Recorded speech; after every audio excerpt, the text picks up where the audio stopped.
Hello, my name is Grace Ann Roberts, and I am the line producer here at Shakespeare Theater Company in Washington, D.C. It's my pleasure to welcome you to our 2021-2022 season announcement town hall event. This event was recorded on the evening of Wednesday, May 26th. And those of you who were watching live or were perhaps local to DC, you know that we experienced a very large storm in the district that evening.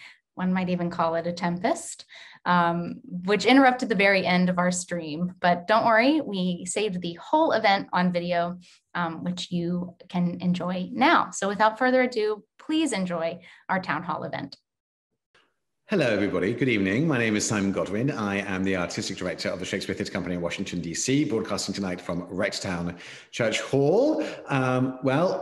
Hello, welcome. This is where we're going to be talking to all of you about our new season of shows. It's an exciting moment in our lives, in America, in the world, in theatre.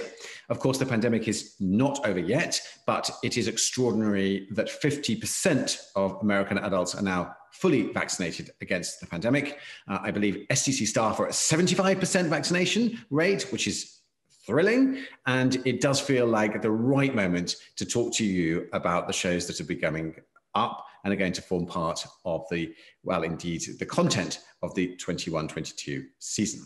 I'm going to be doing that tonight with a lot of guests, with Grace Ann Roberts, that many of you will know from the Shakespeare Hour Live, amongst many other things, with Associate Artistic Director Alan Paul, and with our resident dramaturg Drew Lichtenberg, as well as many other guests beaming in.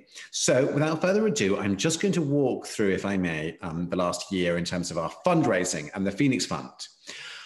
You'll remember that when the pandemic struck, our theatres closed and all box office income ended, and we launched our Phoenix Fund with an amazing challenge grant of that if we could raise $1 million, an anonymous donor would match that sum. Well, the great news is that over 6 and we did manage to raise $2.5 million, which is remarkable. And it was a tremendous outpouring of love and support for the theatre. And it really means that we're able to now get ready to deliver the work that you are all so hungry to see.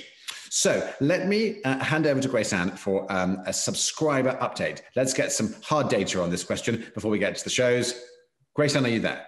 Yes. Hi, everyone. Like Simon said, my name is Grace Ann Roberts, and I'm STC's line producer. And before we get to all of the fun announcements about our future titles, I just have some details about some subscriber information looking forward. So we have a wide variety of subscribers who have a varying amount of investment in our shows. So you will have a lot of questions, and there often won't be just one simple answer. So if you could save all of your questions to the end of the hour or the end of the program, we will get to them. We will certainly get to them, but a few things I wanted to let you know. So next week, every subscriber will be receiving a mailing. Keep an eye on your mailbox, and that's going to have all of your details about where your subscription currently stands, your series, whichever series you might have chosen, and your seats. If you're fully subscribed, if you've remained fully subscribed, you're all set. We just need to know if you need to make any changes. If you made some adjustments to your subscription over the past year, like if you held it on your account, if you donated your subscription, or if you moved to a digital subscription, your season announcement letter will lay out all of your options. Now we have an exciting new feature we want to share with you all. So our box office, many of you know how excellent they are and are standing by to help solve all of your problems. As we move forward with this season announcement, we have a new program called Set More. So if you want to set aside time to chat with our box office, you can go to shakespearedc.setmore, SETMORE.com, and that will allow you to schedule time to speak with a box office representative, and the box office will call you.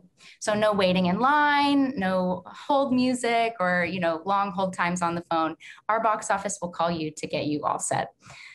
So we know it's been a long year. Things have changed, and all of our materials, as you all know, have reflected subject to change. We've had to pivot a lot this year, like so many other theaters that you all might be following. So thank you so much for holding with us and for your patience. And we're so excited to have made it to this point. But the truth is, things could still change. And that being said, we are offering 100% money back if needed. We want to make it clear that your investment is safe with us, and we will do everything we can to work with you, as we know lots has changed. So all of that said, you're safe with us. The box office is standing by to help you. I think we'll get that Setmore link to you soon. And yeah, we'll look forward to a year of theater. So without further ado, I'm going to pass it back to Simon for all the fun stuff. Grace-Ann, thank you. And I think we're all excited by the storm that's building behind you. The lightning is flashing, the tempest is coming as Shakespeare makes his return to the nation's capital. So we're going to be announcing tonight a 5-show season with some additions that I'll come to at the end. Now, so we're going to be starting our new season with the biggest show Shakespeare Theatre Company has ever produced. Yes, we're coming back with a bang, everybody. We're coming back with a big, Broadway-bound new musical. When I got the job of running Shakespeare Theatre Company, I spoke a lot about the Royal Shakespeare Company, where I had been working, and their great success in taking stories and turning them into new dramatic events. I'm thinking of the classical novel adapted into one of the most successful musicals ever. Of course, I'm talking about Les Miserables, which the Royal Shakespeare Company produced and has been producing ever since. I'm thinking of Matilda, the Roald Dahl novel, which the Royal Shakespeare Company again have adapted to extraordinary effect. So I was hungry to do something similar, and I was hungry to welcoming family audiences to the Harmon Hall. And you'll remember Peter Pan and Wendy and Alan doing such a wonderful job of directing it. It was a great success for us, and I thought it would be thrilling to build on that tradition as we open our new season. So the title is Once Upon a One More Time.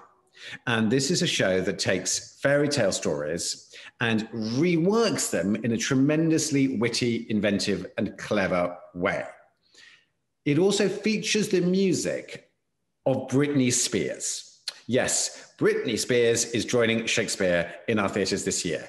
The whole show was Britney's idea, and we have followed through, and we've said, this is great. We love the script, we love the team, we love Britney, and we're going to be opening with that show. Drew, you've read the script. What did you make of it?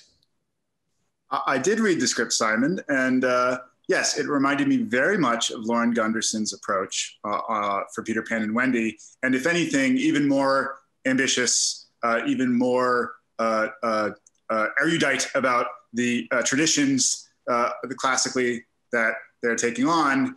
It's you know, the interesting thing about Grimm's fairy tales, and we were just talking about Pericles and Cymbeline by Shakespeare, which was his version of writing a kind of modern, up-to-date, revisionist approach on fairy tale or romance literature. The interesting thing about fairy tales is they've always been the domain of men. The Brothers Grimm are the ones who collected these stories, most of which were invented by women, mothers who were telling stories to their children, just like Hermione tells stories to her child Perdita in The Winter's Tale.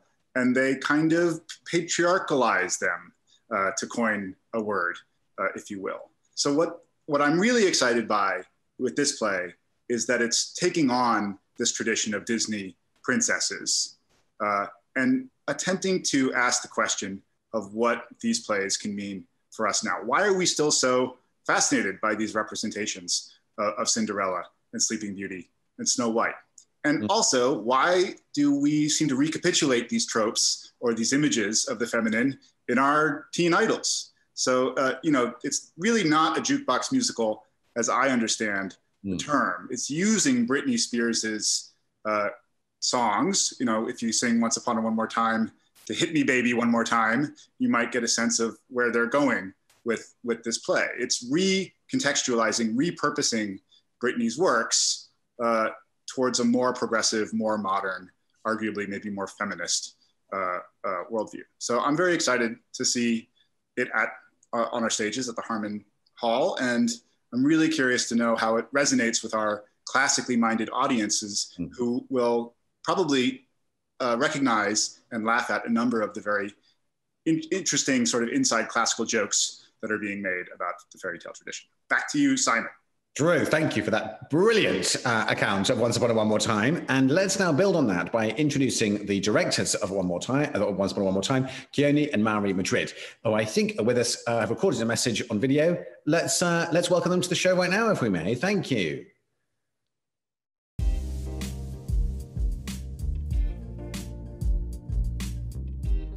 Hey everyone, I'm Keone. And I'm Mari. And we are the directors and choreographers of the musical Once Upon a One More Time, which will be premiering this fall at the Shakespeare Theatre Company in DC before it goes to Broadway. This show is a wonderful story about fairy tale characters attempting to rewrite the stories they've been written into. Through the iconic and generational music, spirit, and resilience of Britney Spears, the show brings a ton of energy, wit, and heart. Our team worked closely with her to develop this concept, and we can't wait for audiences to see why we love this show so much. And for all of us to finally reunite under one roof in one public space, to laugh, to sing, to uplift, and to ultimately re-engulf ourselves into the magic of live theater. We are so excited, and we'll see you in the fall.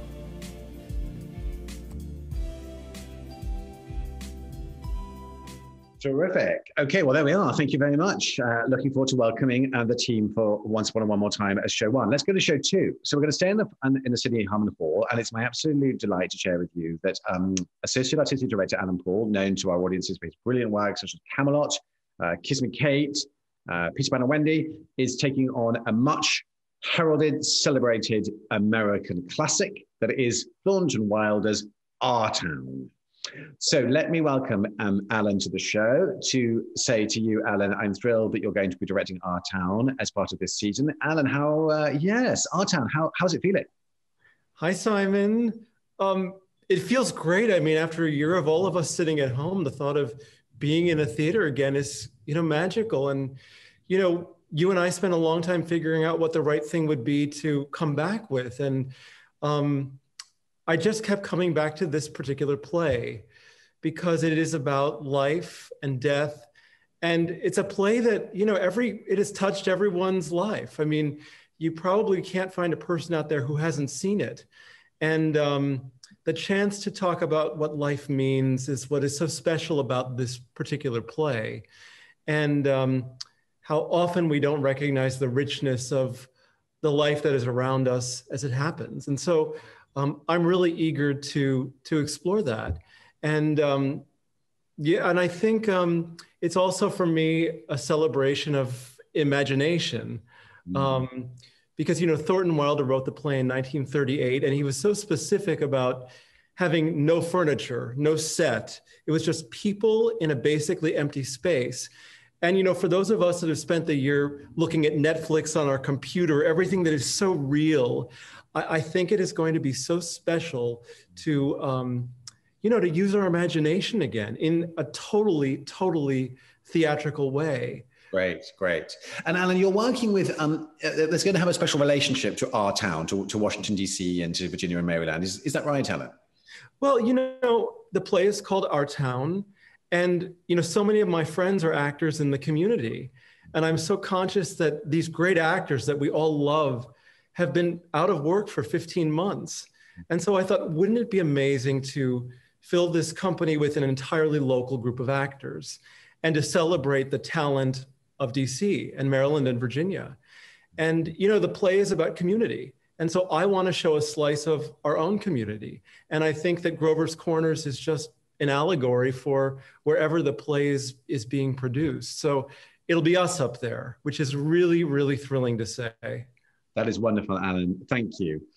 Well, look, stay with us on the show, Alan. We'll come back to you as the evening goes on. And thank you. And I'm thrilled that you're going to be directing Thornton Wilder's absolute American masterpiece for us as part of our season. Thank you, Alan. My pleasure. In March, we're going to be traveling to the Michael R. Klein Theatre for our first Shakespeare title of the season. I'm absolutely committed to Shakespeare as the lodestar of this company. He's in our name. He's a house dramatist. And we'll be doing two Shakespeares, the first of which is going to be The Merchant of Venice. Our producing partner is the New York Theatre for a New Audience, and the director is the incredible Aaron Arbus. And her Shylock is her frequent collaborator, the equally brilliant John Douglas Thompson. Aaron was able to record a short message for tonight, and I'm happy to share it with you right now.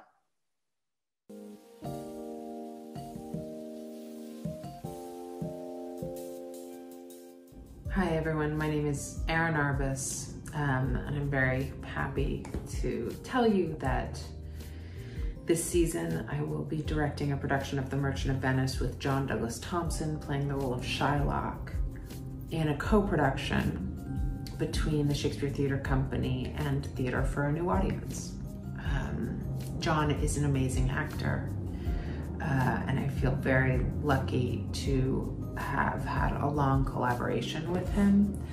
We first worked together in 2008 on a production of Othello, and then a couple of years later on a production of Macbeth, with John playing the title roles in both of those plays. And then a couple of years ago, we did rotating repertory productions of Ibsen's A Doll's House and Strindberg's The Father, all at Theatre for a New Audience. A couple of years ago, John came to Jeffrey Horowitz, who's the artistic director of Theatre for a New Audience, and myself, and told us that he has always wanted to play Shylock. And I was so excited by the idea of him in that role and the prospect of working with him on it. I think Merchant is an interesting play to look at this moment. Shakespeare's 16th century Venice is boiling with anti-Semitism, racism, misogyny, homophobia, classism. It's got it all. The societal systems enable certain groups of people to have power and ensure that others don't. In Shakespeare's Venice, there is predatory lending, a biased justice system, discriminatory practices in housing and commercial markets, and the original ghetto. I think there are disturbing connections between America in 2021 and Shakespeare's Venice. And I will be very excited to get into a room with a company of actors and designers and John and dig into this complex and rich and disturbing play. And then I will be very excited in the spring of 2022 to share with you what we make.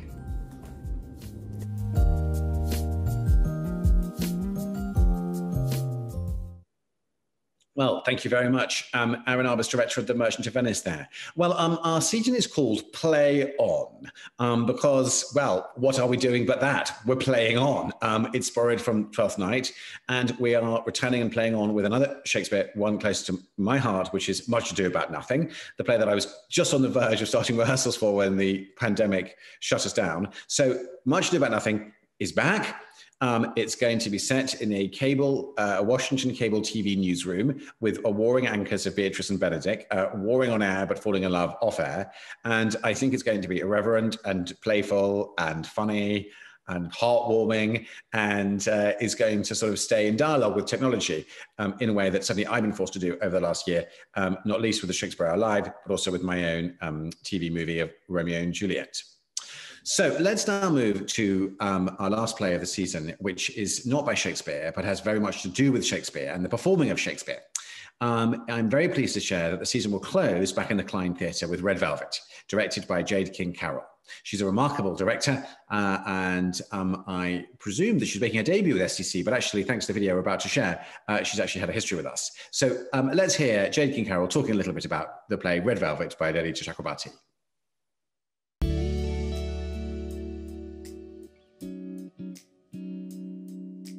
Hello, my name's Jade King Carroll, and I'm excited to be coming to Shakespeare Theatre Company next season to direct Red Velvet. I've been looking forward to directing this play for over a year now, and looking forward to coming back to Shakespeare Theatre Company for about 20 years. It is where I had my first job as like the third assistant director to Michael Kong, assistant to the director. PJ Paparelli and James King, I was there for the Oedipus plays at 20 years old.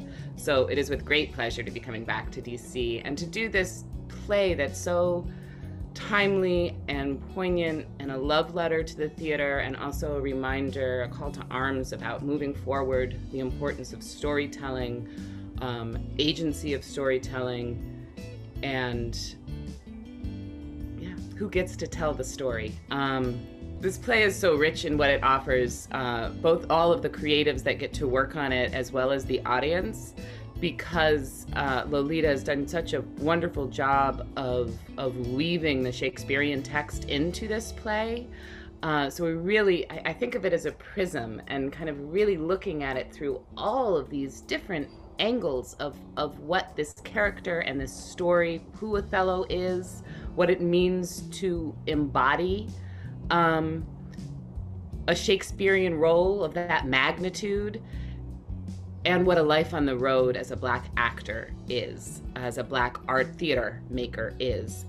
And that's a really exciting, this is a really wonderful time to be coming to that story, and I cannot wait to share it with the audience at Shakespeare Theater Company. I'm really just excited to be back in that house, back in that theater. I think the first show I saw there was Hedda Gabler, 20 years ago, and I can still see Judith Light on that stage. So it's a theater that I'm just thrilled to be coming back to, and a community I'm thrilled to be coming back to. It's been such a year, so it feels, understatement. It's been a really hard time for theater and for the country and the world. So to come back with this play at this theater feels right. I can't wait to get there. I can't wait to create the reality and all of the truths in this play and all of the magic. I can't wait to create theater and to share it with everybody in DC.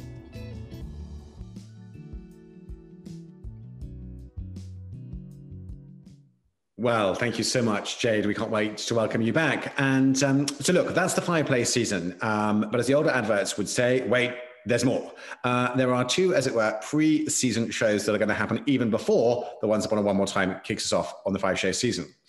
Let me talk to you about those. Now, these shows are not part of your subscription, but they can be purchased by subscribers as add-on shows. There we are, point of information.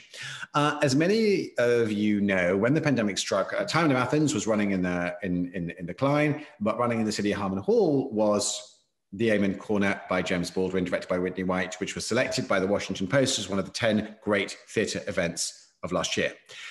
I was incredibly inspired by the show, moved by it, as were so many. And I thought it would be wonderful to bring the Amen Corner back for a kind of encore staging, a way of finishing its run and once again lifting up James Baldwin in a remarkable play, in a remarkable production. It was a real revelation. And so, yes, for a 2-week run in September, the Amen Corner is returning to the Harmon Hall. It's there for anyone who missed it or anyone who simply wants to relive its magic. Here's a little taste of the Amen Corner.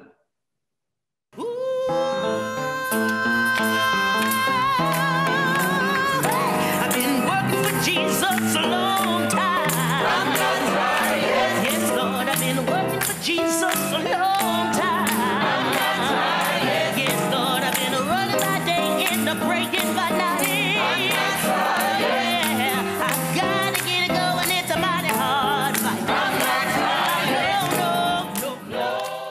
Hey everyone, it's Whitney White, the director of James Baldwin's The Amen Corner. I just wanted to take a second and say hello, see how you're doing, and say how excited I am that we'll be bringing the show back again this season. I can't wait to share the power of James Baldwin's words with you again, the incredible music, design, story, and characters, and so much more. And most of all, I'm very happy that we'll be able to gather again. So come on out, and I'll see you there. Bye. Thank you. Drew, does it bring back memories of working with Suika Colbert and Whitney White on the show? Yeah, I mean, hearing the voices of Ife Butler and Harriet Foy, I was watching Grace Ann kind of like bopping to some gospel music. It was really, truly adding music from the African-American gospel songbook to Baldwin's language. It felt like we were bringing that play to life in a way that I don't know if it had a life like that before. It was really extraordinary. to witness. Yes, absolutely agree. Vital stories audaciously shared is the mission as it's evolving at Shakespeare Theatre Company. And I really did feel the vitality and the audacity of that evening that you've just reminded us all of, Drew. And indeed, seeing that trailer really brings it back. So also in our pre-season, this time in the Klein Theatre, is a special production with deep ties to Washington. It was first developed at Georgetown Theatre Lab and was inspired by the life of one of their own professors who led an extraordinary life. The display is called Remember This, the Lesson of Jan Karski, and it will star Academy Award nominee David Strathairn. David and the co-writer and director of the piece, Derek Goldman, sent along this brief video to tell us more.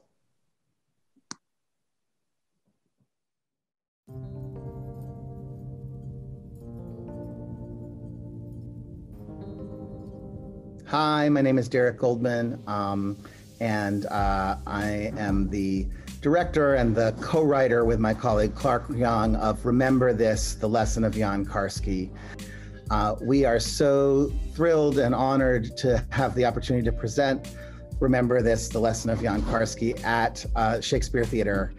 Karski was an extraordinary man, and we've been so honored to be telling his story.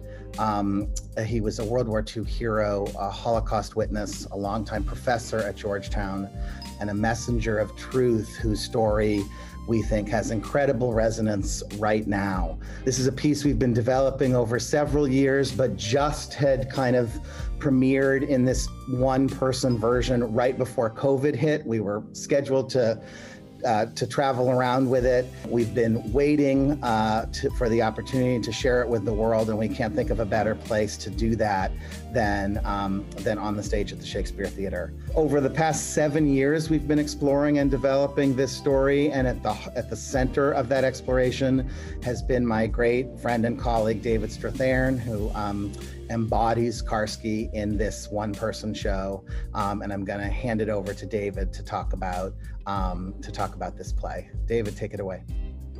Thanks, Derek. It is going to be an immense privilege and I think a pleasure, an arduous one, but to bring this piece to Shakespeare Theatre. I'm grateful to them for opening their doors. It's been a long journey, as Derek has said. And I think it's particularly significant that we get to do it in Washington, D.C., where Karski lived for 35, 40 years. He was a man who, just by dint of his own person, made a difference in the world. The beauty of this exploration is that you can see a man like Jan Karski, who is held in such high esteem and renown and respect, that this man, who he himself called himself an insignificant little man, a complete oxymoron when you think about what he did. But his humility, his grace, his dignity, and his dedication to teaching is something that inspired me, moves me deeply, and continues to be a lesson for us all. And as we kind of try to negotiate and navigate a very confusing world where the truth is a mutable thing. I can't wait to share it with the Shakespeare Theatre communities, where we can finally get together and we can share a communal experience about something really quite visceral and quite moving, and I think really quite important. So thanks to STC for giving us this opportunity.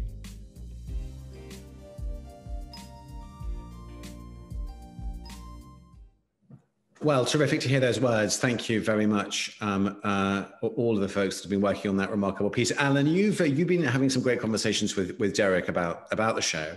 How are you feeling about bringing it to the Shakespeare Theatre Company? Well, I'm so excited about it because I didn't know anything about Jan Karski until I saw the play, and I couldn't believe that this great man that was so important to this country and to World War II and the Holocaust lived in Washington. And I think it's going to be a really rich thing to see his story on stage, and probably many people in the community knew him. So I can't wait to send my friends to see the show. That's wonderful, Alan. Thank you. Well, look, both Remember This and the Amen Corner are limited engagement and will be available exclusively to subscribers until July the 9th at the special add-on $9. Seat, that price, every seat, any seat, $59. Terrific. Well, I need to say a huge thank you to so many people, but I'm just going to single out, if I may, the generous sponsors of the upcoming 2021-22 season, and they are Michael R. Klein and Joan Fabry and the Harmon family. Grateful, and indeed we are all deeply grateful here at the Shakespeare Theatre Company for their incredible support. Good. Let's hand over to Grace Ann. Let's have some more updates, if we may. Grace Ann, how is the storm doing? It's doing good. It's like so many of you who might be in DC, you might be experiencing this storm I'm feeling up in Cleveland Park. So bear with me if I zap out. I just want to say that the viewers, I'm monitoring the chat just like I do for Shakespeare Hour Live, and everyone is so excited about our upcoming season now that we've shared all the titles. Simon, I'm going to pass it back to you for a fiscal and year-end update before we can take questions. Okay, terrific. My internet is a little bit unstable. It's telling me my computer take over, if that's okay. The fiscal year end update, great. Well, over the past 15 months, the theatre has stayed connected with you through Shakespeare Hour Live, through our online classes and camps, virtual family fest, mock trial, Will on the Hill, gala events. My God, it's quite a list.